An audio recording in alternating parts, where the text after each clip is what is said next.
Aujourd'hui, nous allons parler d'un mariage. Les noces de Cana. Les noces, c'est un mariage. Je me propose d'abord de vous lire le texte, parce que c'est la parole de Dieu, et nous devons donner la priorité à la parole de Dieu, sachant que la parole de Dieu par elle-même peut parler au cœur. Et ensuite, je vous partagerai le fruit de ma méditation. Donc c'est dans l'évangile de Jean, chapitre 2, les versets 1 à 11. 3 jours après, et nous verrons ensuite, Malou nous a déjà donné une introduction à ces 3 jours après, mais j'apporterai quelques petites précisions. 3 jours après, il y eut des noces à Cana en Galilée. La mère de Jésus était là, et Jésus fut aussi invité aux noces avec ses disciples. Le vin ayant manqué, la mère de Jésus lui dit « Ils n'ont plus de vin ». Jésus lui répondit « Femme, qu'y a-t-il entre moi et toi? Mon heure n'est pas encore venue. » Sa mère dit au serviteur « Faites ce qu'il vous dira. » Or, il y avait là 6 vases de pierre destinés aux purifications des Juifs et contenant chacun 2 ou 3 mesures. Nous verrons à quoi cela correspondait. Jésus leur répondit « Remplissez d'eau ces vases. » Et ils les remplirent jusqu'au bord. « Puisez maintenant, leur dit-il, et apportez-en à l'ordonnateur du repas. » Et ils lui en apportèrent. Quand l'ordonnateur du repas eut goûté l'eau changée en vin, ne sachant d'où venait ce vin, tandis que les serviteurs qui avaient puisé l'eau le savaient bien, il appela l'époux. Donc c'est l'ordonnateur qui appela l'époux.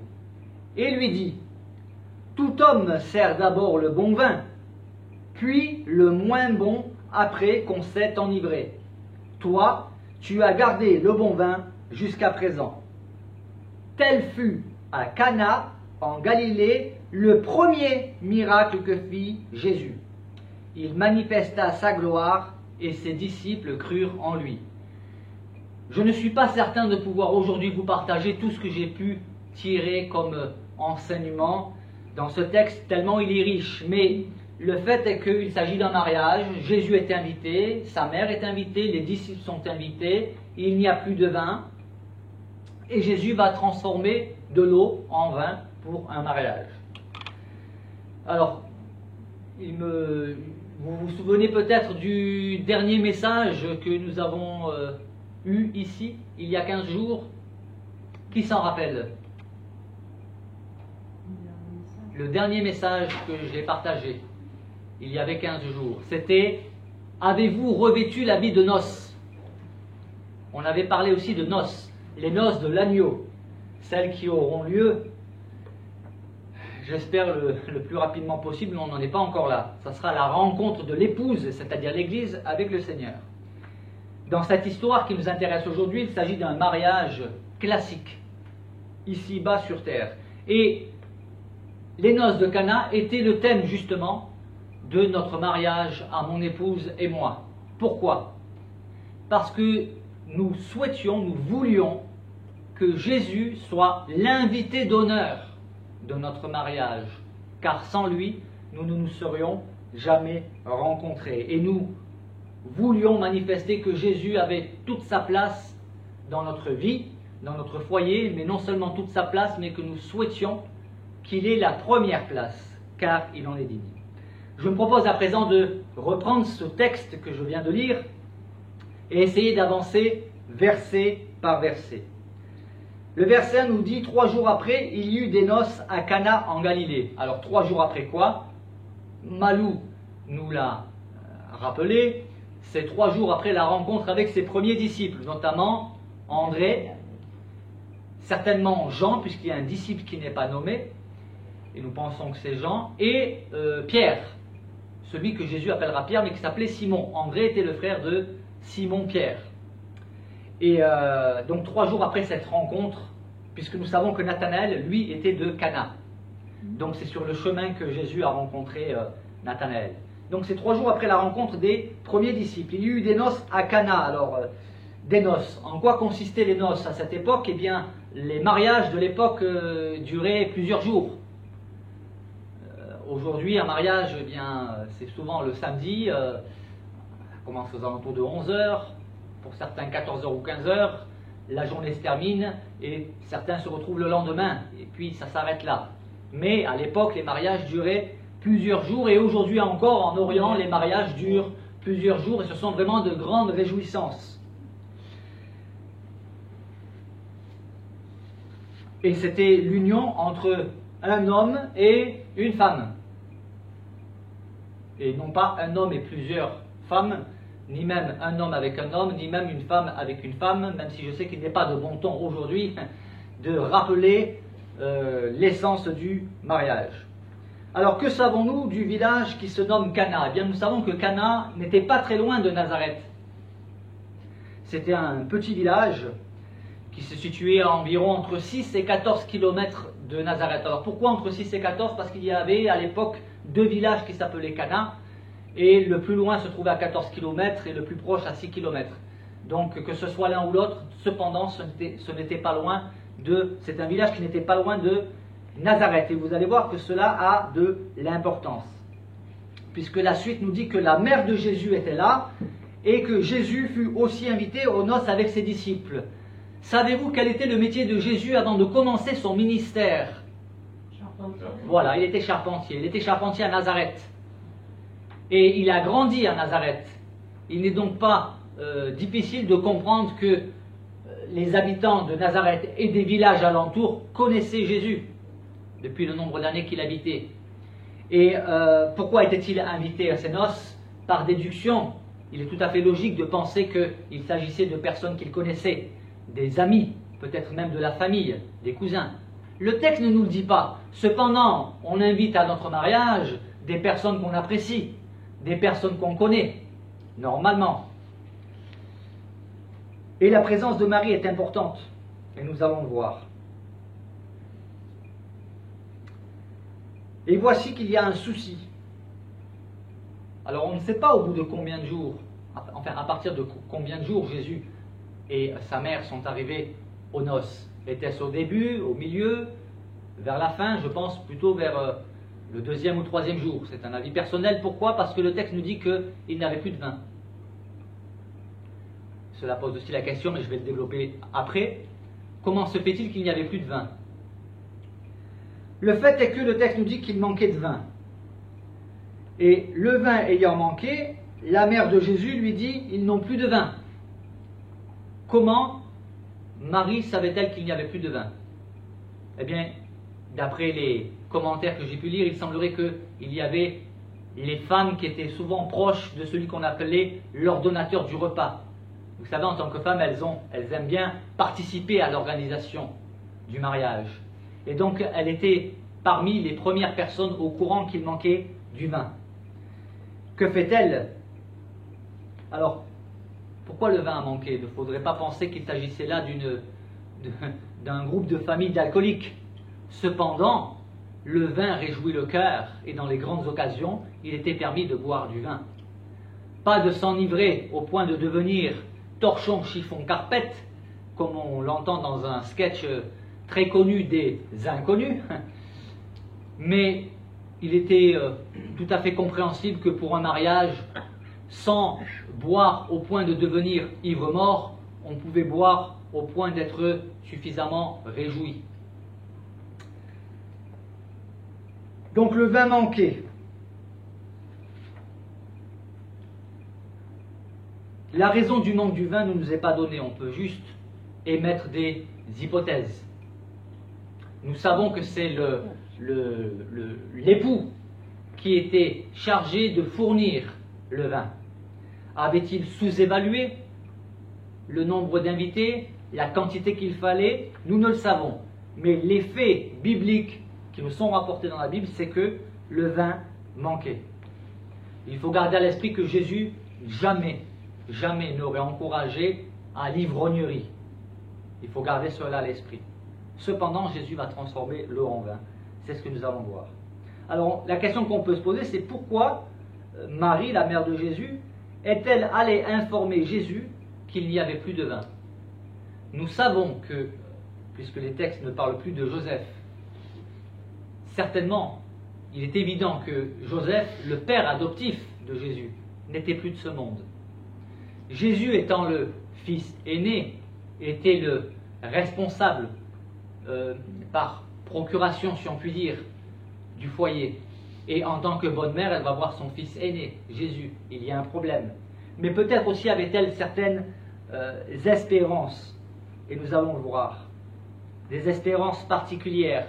Parce qu'il ne faut pas oublier que Marie elle-même savait d'où venait Jésus. Jésus n'est pas le fruit de l'union entre un homme et une femme. Il faut revenir à l'épisode de l'Annonciation. L'ange Gabriel est apparu à Marie, lui a annoncé qu'elle deviendrait enceinte alors qu'elle était vierge.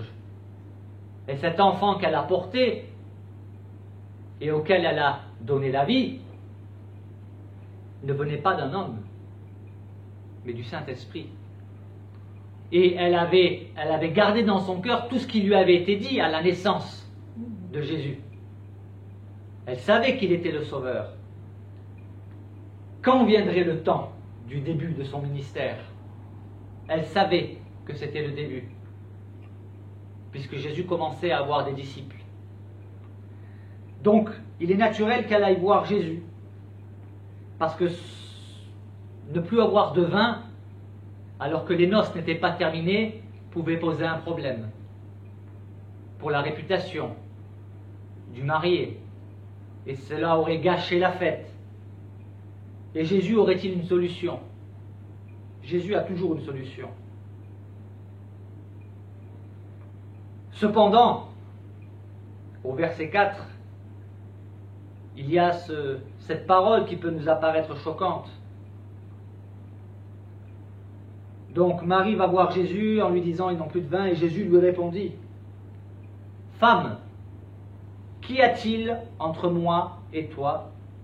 Mon heure n'est pas encore venue. » Pourquoi Jésus s'adresse-t-il à sa mère en utilisant le terme « femme » ? Il n'y a là rien d'irrespectueux. C'était l'usage. Je veux dire, ce n'était pas choquant.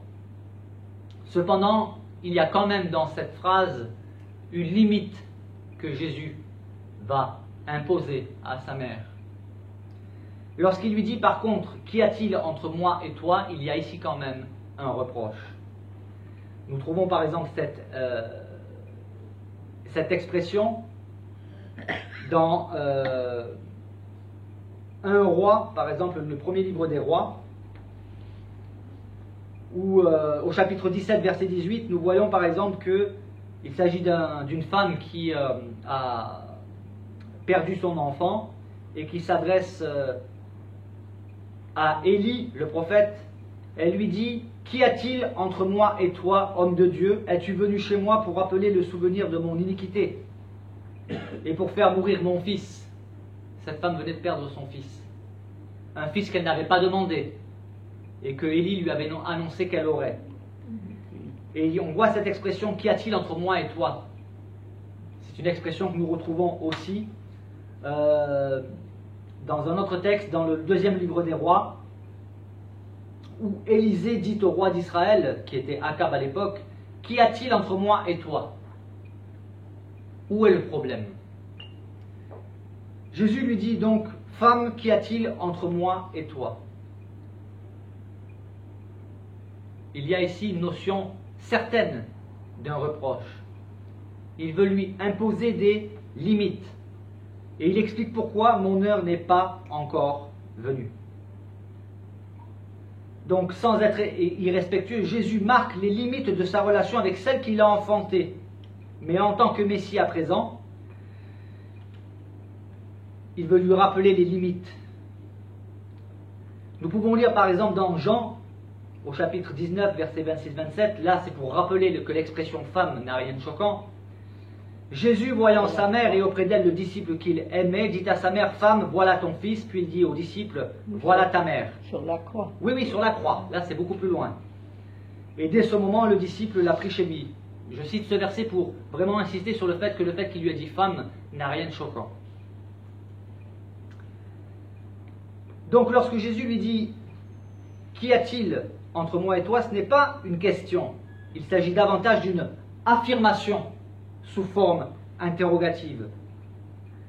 Et Jésus appuie ici ce qui le sépare de sa mère quant à son ministère. Elle n'a pas à gérer sa vie. À présent, d'ailleurs, je vais le lire ensuite.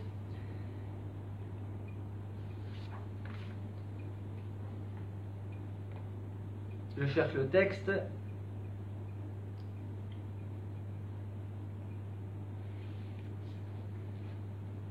Voilà. Lorsque Jésus avait 12 ans, Jésus avait annoncé à sa mère et à Joseph, son père adoptif, qu'il fallait qu'il s'occupe des affaires de qui? Des affaires de son père. On lit ça dans Luc chapitre 2, versets 48 à 51, je vais le lire. Donc Jésus avait disparu depuis plusieurs jours, et ils l'ont retrouvé. Quand ses parents le virent, ils furent saisis d'étonnement. Et sa mère lui dit, « Mon enfant, pourquoi tu agis de la sorte avec nous? Voici ton père et moi, nous te cherchons avec angoisse. » Ton père, c'était Joseph, le père adoptif. Et Jésus leur répondit, « Pourquoi me cherchiez-vous? Ne saviez-vous pas qu'il faut que je m'occupe des affaires de mon père ?» Mais ils ne comprirent pas ce qu'il leur disait à ce moment-là. Puis il descendit avec eux pour aller à Nazareth et il leur était soumis. Sa mère gardait toutes ces choses dans son cœur. À ce moment précis, maintenant, revenons à l'histoire des noces de Cana, Jésus lui rappelle qu'il doit s'occuper des affaires de son père. À présent, Jésus doit, entre guillemets, comme on dirait aujourd'hui, voler de ses propres ailes. Il respecte sa mère, mais il lui rappelle qu'il est le Messie. Et qu'elle-même doit se soumettre. Et c'est ce qu'elle va faire. Allons plus loin. Pourquoi lui dit-il « Mon heure n'est pas encore venue » ? Question mystérieuse. Femme, qu'y a-t-il entre moi et toi? Mon heure n'est pas encore venue. L'heure de quoi? En fait, il y a plusieurs épisodes précis qui doivent se dérouler dans la vie de Jésus. Et cette expression « mon heure n'est pas encore venue » ou « mon temps n'est pas accompli », on la trouve dans plusieurs textes.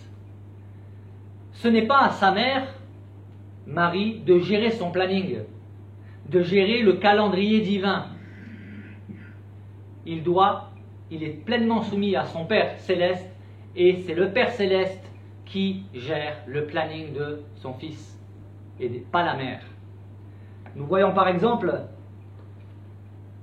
dans l'évangile de Jean, chapitre 7, les versets 3 à 8,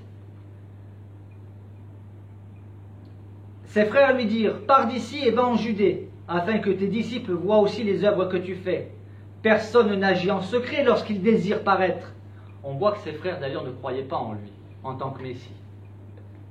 Et ils avaient de mauvaises pensées concernant leur frère aîné, Jésus. Ils pensaient que Jésus désirait paraître. C'est ce qu'ils disent, personne n'agit en secret lorsqu'il désire paraître. Si tu fais ces choses, montre-toi toi-même au monde. Et le texte nous dit, car ses frères non plus ne croyaient pas en lui. Et Jésus leur dit, mon temps n'est pas encore venu, mais votre temps est toujours prêt. C'est-à-dire, vous faites ce que vous voulez selon votre calendrier à vous. Moi, je suis soumis à mon Père et je réponds à un calendrier précis. Le monde ne peut vous haïr, moi il me hait, parce que je rends de lui le témoignage que ses œuvres sont mauvaises. Montez, vous, à cette fête. Pour moi, je n'y monte pas encore, parce que mon temps n'est pas encore accompli. Il y a des moments précis où Jésus doit intervenir dans différentes circonstances. À première vue, on pourrait penser que quand Jésus dit « mon heure n'est pas venue, mon temps n'est pas accompli », cela fait référence à la croix.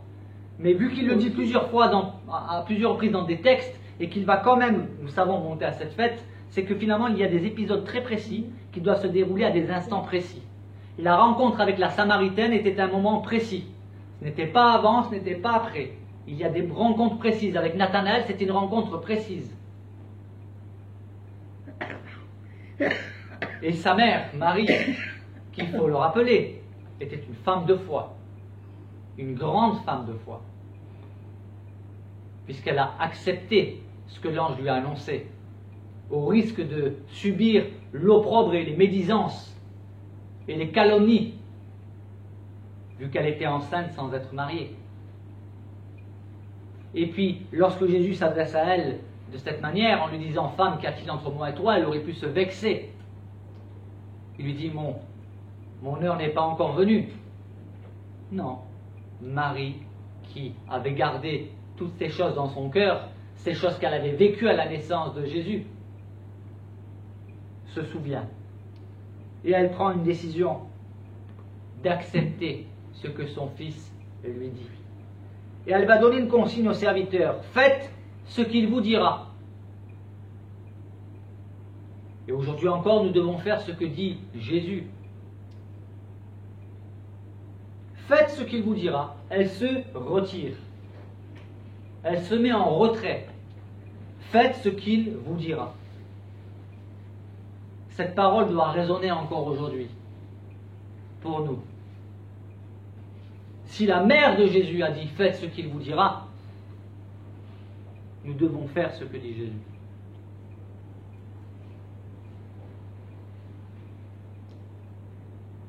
Je continue. Il y avait là 6 vases de pierre, destinés aux purifications des Juifs, et contenant chacun 2 ou 3 mesures. Ça correspondait à quoi, 2 ou 3 mesures? Ça fait environ entre 80 et 120 litres d'eau, destinés à la purification, selon la tradition. Par exemple, nous voyons dans l'évangile de Marc, chapitre 7, les versets 3 et 4, « Or, les pharisiens et tous les juifs ne mangent pas sans s'être lavés soigneusement les mains, conformément à la tradition des anciens. Et quand ils reviennent de la place publique, ils ne mangent qu'après s'être purifiés. Ils ont encore beaucoup d'autres observances traditionnelles, comme le lavage des coupes, des cruches et des vases d'airain. » Donc ces vases de purification avaient pour but d'être à la disposition des juifs pieux qui voulaient se purifier régulièrement. Mais Jésus va l'utiliser à d'autres fins.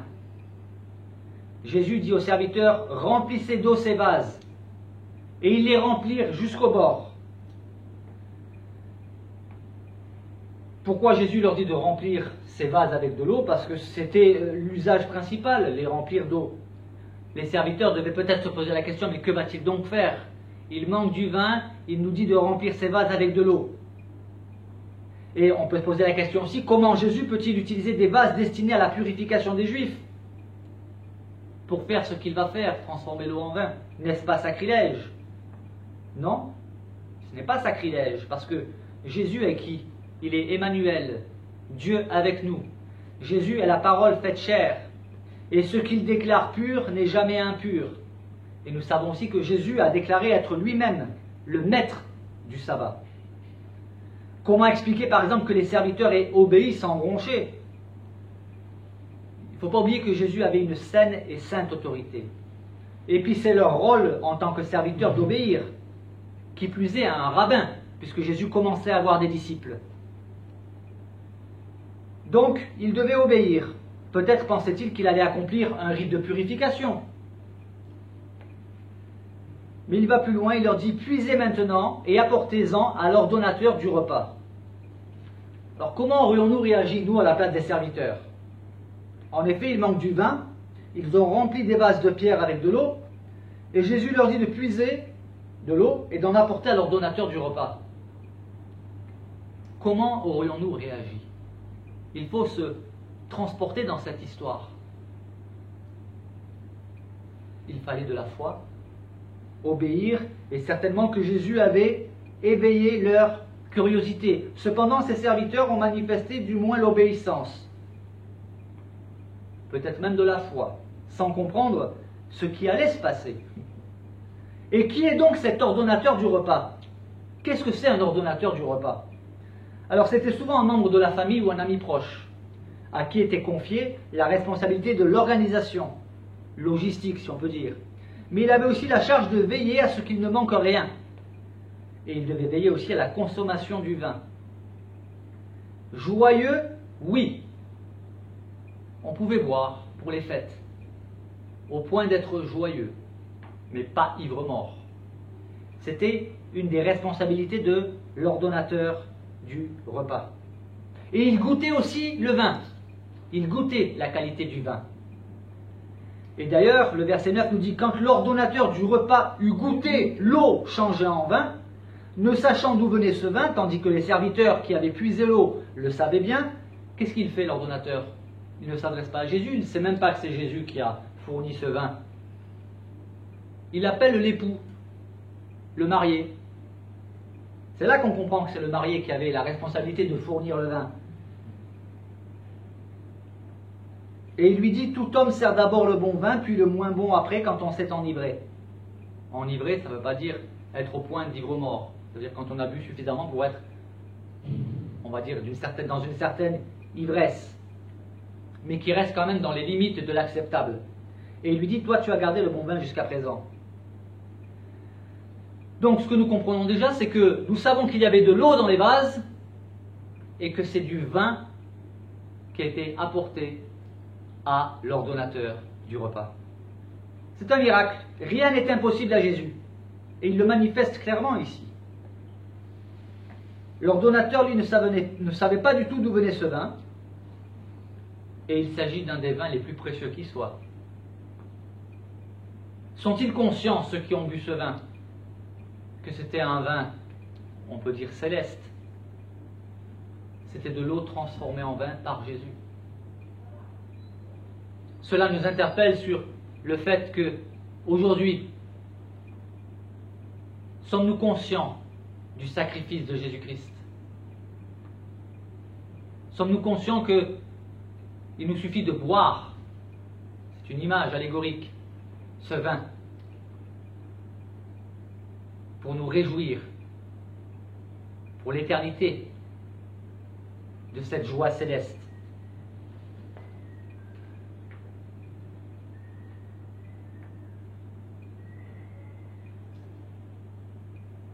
Donc manifestement, on comprend qu'au travers des propos de l'ordonnateur du repas, que c'est normalement l'époux qui fournit le vin. Et il était de coutume, semble-t-il, de servir le bon vin au début, puis, après que les invités soient enivrés, dans une certaine joie, on veillait quand même à ce que... Alors, est-ce qu'il coupait le vin avec de l'eau, ou est-ce qu'il donnait un vin de moindre qualité pour limiter les excès du vin? Dans l'un ou l'autre cas, cela est tout à fait plausible. Mais pourquoi servir un vin de moindre qualité? Certains ont pu penser que c'était pour faire des économies. Moi, je pense plutôt que c'était pour limiter l'ivresse. D'ailleurs, ce texte nous pose pour plusieurs un souci de conscience, surtout quand on sait que c'est le premier miracle que Jésus a fait. Transformer de l'eau en vin pour un mariage, sachant bien qu'il y a toujours ce danger de boire à l'excès. Mais n'y a-t-il pas un autre sens finalement? On comprend aussi, et toujours par déduction, que le vin qui avait été servi au début était de bonne qualité. Le verset 11 nous dit que tel fut à Cana en Galilée le premier des miracles que fit Jésus. Et pourquoi le premier miracle de Jésus est celui-ci? Alors déjà, ce verset nous permet de réfuter sans aucun doute les histoires douteuses de soi-disant miracles accomplis par Jésus quand il était enfant. Il y a des apocryphes qui racontent que Jésus faisait des miracles dans son enfance. Le texte ici nous dit que le premier miracle qu'a accompli Jésus, c'est celui-ci, qui a eu lieu aux noces de Cana. Et nous pouvons voir ici l'image de la transformation que le Seigneur opère dans les cœurs. Comme il transforme l'eau en vin, l'eau ordinaire, lui seul a le pouvoir de changer la nature des choses. Pour nous, Jésus propose la nouvelle naissance où nous pouvons vivre de la joie du salut. Quelle est la leçon spirituelle et l'enseignement que nous pouvons tirer de ce détail qui nous est donné? Face à n'importe quel problème, Jésus a toujours une solution. Parfois même, pour ne pas dire souvent, une solution carrément inattendue. Dans le psaume 33, verset 9, il nous est dit Car il dit et la chose arrive. Il ordonne et elle existe. Et enfin, pour terminer, il est dit qu'il manifesta sa gloire. En quoi transformer de l'eau en vin manifeste-t-il la gloire de Jésus? La gloire est la vraie valeur de quelqu'un. Tout au long de son ministère, Jésus va manifester de manière progressive sa gloire, donc sa vraie valeur. Dans Jean 1,14, nous pouvons lire « Et la parole a été faite chair et elle habitait parmi nous, pleine de grâce et de vérité, et nous avons contemplé sa gloire, une gloire comme la gloire du Fils unique venu du Père. » Et le dernier, la fin du verset, « Et ses disciples crurent en lui. » Voilà, et là, ça c'est... Ses disciples crurent en lui. Alors, cette courte phrase signifie-t-elle qu'avant ce miracle, ses disciples ne croyaient pas en lui? Dans plusieurs autres épisodes bibliques, d'ailleurs, nous retrouvons cette déclaration. Ses disciples crurent en lui, à plusieurs reprises. Ils ont cru qu'il... Mais alors, pourquoi l'avoir suivi? Bien que devenus des disciples débutants, Jésus avait quelque chose de fascinant. Et leur foi va progresser tout au long de leur vie, comme c'est le cas pour chacun d'entre nous. Lorsque les disciples ont accepté de suivre Jésus, c'est que déjà ils avaient la foi, ils avaient cru en lui. Et là le texte nous dit qu'après ce miracle, ils crurent en lui. Ça veut dire qu'avant ils ne croyaient pas, bien sûr qu'ils croyaient. Mais au fur et à mesure qu'ils vont apprendre à connaître Jésus, là c'est le début du ministère de Jésus. Ils croient qu'il est capable de faire des miracles. Là. Que le miracle, oui, bien sûr. Le miracle, oui. Jésus. Ben là ils le croient, ils sont obligés de le croire puisqu'ils le voient. Oui. Mais le texte nous dit ils crurent en lui. Oui. Donc on peut se poser la question, mais est-ce qu'avant ils ne croyaient pas en lui? Non, mais... Si, ils croyaient en lui. Mais au fur et à mesure qu'ils vont cheminer avec Jésus, là c'est le début du ministère de Jésus. Au fur et à mesure qu'ils vont cheminer avec lui, ils vont être impressionnés à plusieurs reprises. Lorsqu'il va y avoir la tempête dans la barque, et qu'ils vont voir que Jésus calme la tempête, ils vont dire, mais qui est donc cet homme à qui obéissent même le vent et la mer? Donc encore une fois, ils vont croître dans la connaissance de Jésus-Christ, et nous sommes aussi appelés à croître dans cette connaissance. Donc la conclusion de cette histoire, invitons Jésus dans notre vie, et dans tous les aspects de notre vie, et pas seulement pour les grandes occasions, les naissances, les mariages, les funérailles et les fêtes chrétiennes. Parce que pour certains, Jésus est une option, un accessoire. On y va quand c'est Noël, quand c'est Pâques, on va à l'église, quand il y a des funérailles, des mariages. Et en dehors de ça, quelle est la place de Jésus dans nos vies? Invitons Jésus dans notre vie, dans notre couple, dans notre foyer. Acceptons que Jésus devienne notre Sauveur, mais aussi notre Seigneur. Et il saura dans nos vies changer ce qui est ordinaire pour en faire quelque chose d'extraordinaire. Il nous communiquera cette joie. L'eau, à nos yeux, n'a rien d'extraordinaire. Elle nous désaltère.